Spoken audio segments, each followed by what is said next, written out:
हाय everyone, so as promised हम लोग ले आए हैं आपके लिए अकाउंटिंग फॉर शेयर कैपिटल के कॉन्सेप्ट्स। पोल के हिसाब से सबसे ज्यादा रिस्पांस हमें इसी चैप्टर को लेके आया था कि बच्चे सबसे ज्यादा इसी चैप्टर से घबराते हैं। तो बच्चों, आप टेंशन लेने वाली बात नहीं है, आपके सीए भैया आ गए हैं आपकी हेल्प करने के लिए, ठीक है। तो बस आने वाली 15 से 20 रील्स आपको डेली देखनी है, 1 से 2 मिनट की रील रहा करेगी, और बिलीव मी, इन्हीं रील से आपके कॉन्सेप्ट्स इतने स्ट्रांग हो जाएंगे ना कि आप सीयूईटी और बोर्ड्स के लिए एकदम रेडी हो जाएंगे। चलिए, with that positive note, let's start with the concept of accounting of share capital. अब मान लीजिए बच्चों, आप एक बहुत बड़ी फार्मास्यूटिकल कंपनी के मालिक है। आपकी कंपनी का नाम है रोहित फार्मा लिमिटेड, ठीक है।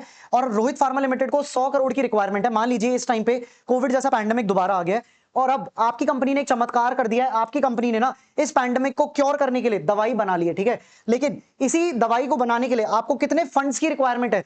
हमें चाहिए 100 करोड़ रुपए। अब रोहित फार्मा लिमिटेड के पास बहुत सारे ऑप्शन अवेलेबल हैं ये 100 करोड़ का फंड रेज करने के लिए। वो जा सकते हैं बैंक के पास, एज यूजुअल सबसे पहला ऑप्शन।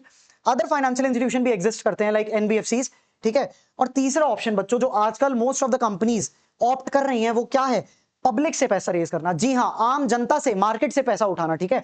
तो जब भी आप मानिए कोई भी कंपनी के ऑपरेशंस बढ़ने लगते हैं ना, अब उनको लगता है कि हां, अब हमारा बिजनेस इतना ज्यादा बढ़ गया है कि अब हमें बैंक हमारी फंड रिक्वायरमेंट को पूरा नहीं कर पाएगा, हमें पब्लिक से भी पैसा उठाना पड़ेगा। इन दैट केस कंपनीज क्या करती हैं? पब्लिक को रिक्वेस्ट करती हैं हमारी कंपनी में इन्वेस्ट करने के लिए।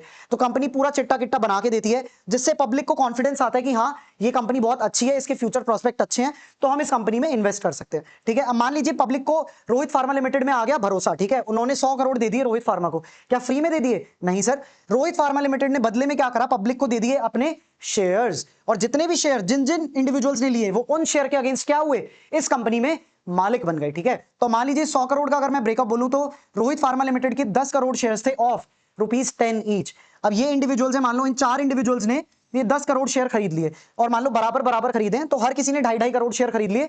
तो वो क्या हुए? सब 25 25 25 25 25% का मालिक बन गया हर एक बंदा, ठीक है। समझने वाली बात यह है बच्चों कि जितने भी शेयर खरीदे ना, उन्हीं शेयर्स के अगेंस्ट ये पब्लिक क्या बन जाती है?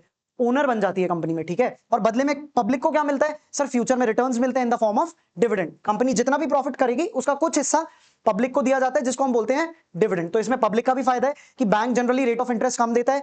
इन ग्रोइंग कंपनी से उनको जो रिटर्न आता है ना, वो बहुत ही अच्छा होता है, ठीक है। तो इन दैट सेंस पब्लिक को भी फायदा है और कंपनी को भी फायदा है। कंपनी को वही पैसा पब्लिक से मिल गया, ठीक है, और उनके पास इन्वेस्टर्स भी आ गए। तो आई होप आपको ये फंडामेंटल, ये शेयर कैपिटल क्या है, इसका पिक्चर माइंड में बना होगा।